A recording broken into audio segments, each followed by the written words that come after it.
beautiful person. I am so happy to be with you again. I'm still figuring out how this new setup works. I think I'm live, and I think I've got the right camera. And here we go.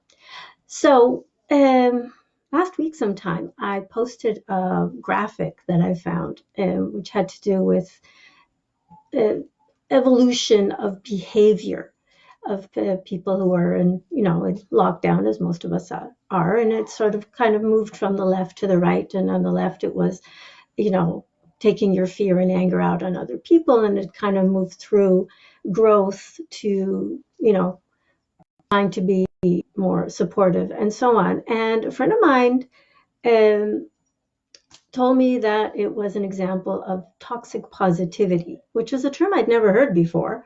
So I went and did some research on it, and I found an article by two psychologists, which I think explains it pretty well. And so I wanted to talk about it because I didn't see anything toxic about that particular thing, because it wasn't talking about feelings, it was talking about behavior.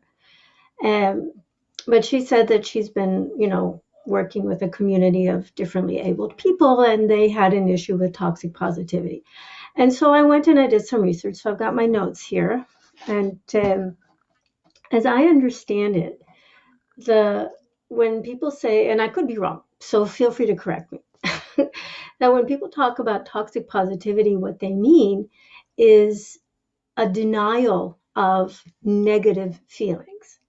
So basically, you should be happy all the time. You're never allowed to feel down. You're never allowed to be angry or scared or any of those things. And that people who have toxic positivity are people that you can't come to with your true feelings if they happen to not be positive. And it's kind of interesting, that ties in, I love to watch Rachel Hollis and Dave Hollis. They have this morning show that they do on weekdays. And I watched one recently in which Dave was going through a bit of a bad patch, and basically he accused his wife of, she Rachel Hollis'd me. And basically what she said was, that's who I am. Don't come to me unless you want to be lifted up. So I don't think that Rachel Hollis is toxic in any shape or form, by the way, just to be clear about that. But it was an example of some people might see it that way. I actually disagree. I don't think it's toxic at all. But I do understand where they're coming from. If people are truly not allowing and denying any sort of feeling that's not super duper yay, everything is awesome. If you've seen the Lego movie, you know that everything is awesome is definitely toxic positivity. I don't know, because those of us who are actually working on increasing our positivity and moving through our negative feelings and not staying there, it's a whole different thing. First of all, it's not fake. Let's start with that. It's not shallow.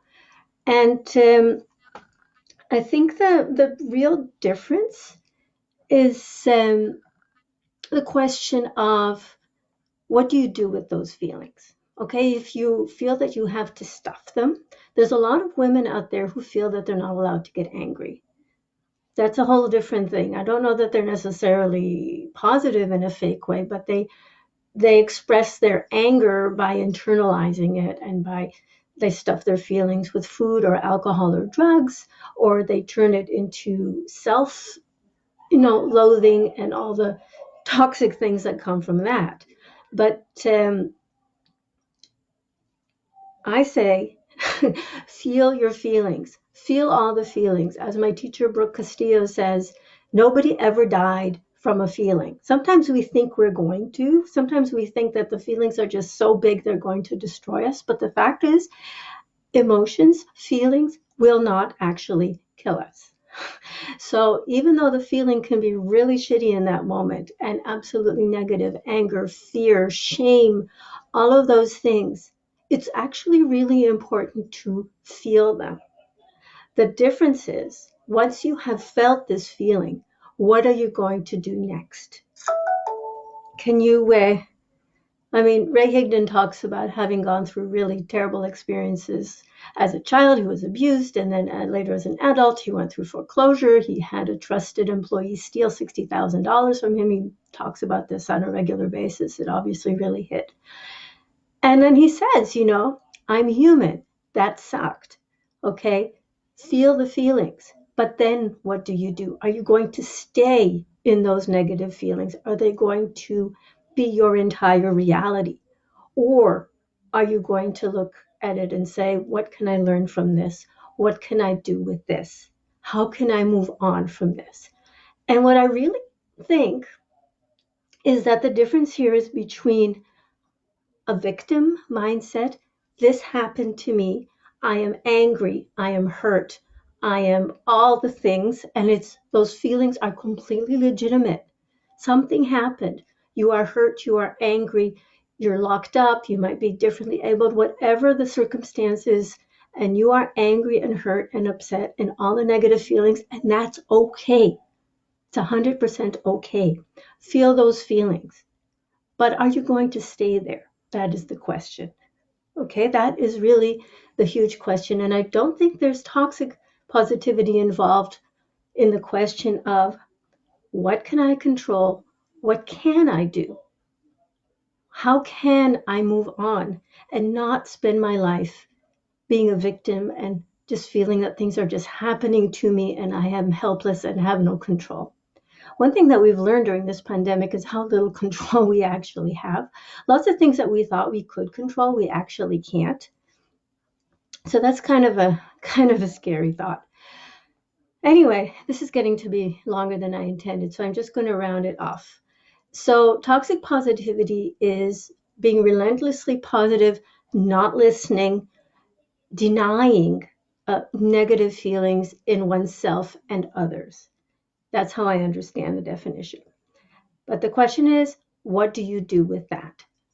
Feel the feelings, feel all the feelings, but then move on from it and see what can you control? What are the things that you can control? Fear, anger, all of these things, they are real, but the circumstances that might have triggered them in you are something that you can't control. So are you going to spend your life being a victim?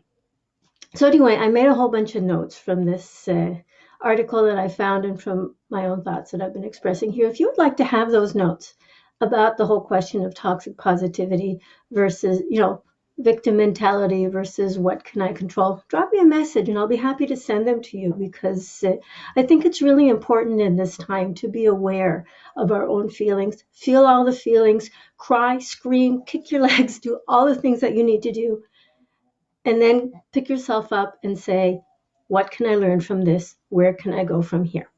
So that's it for now. Remember, I love you. Talk to you again soon. Drop me a message if you want my notes on this topic. Have a great evening. Bye.